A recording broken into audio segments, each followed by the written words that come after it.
Lima ka mga balay ilimnan kag resto bar sa Iloilo City ang ginpasiraduhan sa pagbayolar sang ordinansa sang syudad. Inya gitutukan ni John Sala. Ginserbihan sang closure orders ang Task Force on Morals and Values Formation ang lima ka mga balay ilimnan sa Iloilo City bangod sa pag-operate nga wala sang mayor's permit. Sa datos sa Task Force, duwa sa mga establishmento ang nahamtang sa Barangay Laguda kag Barangay Rizal sa distrito sang La Paz kag isa naman sa Barangay Simon Ledesma sa Haro.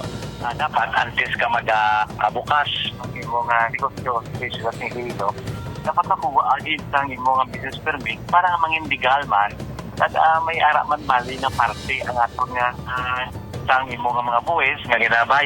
Dugang panikanong magluwas nga wala sang mayor's permit, naglapas man sang ordinansa sang syudad ang mga balay ilimnan, lakip na ang pag-operate nga wala sang CCTV camera, wala sang health card sa ilang mga food handlers kag wala man sang may bantay nga bouncers nga nakatapos sa formal nga paghana sa seminar.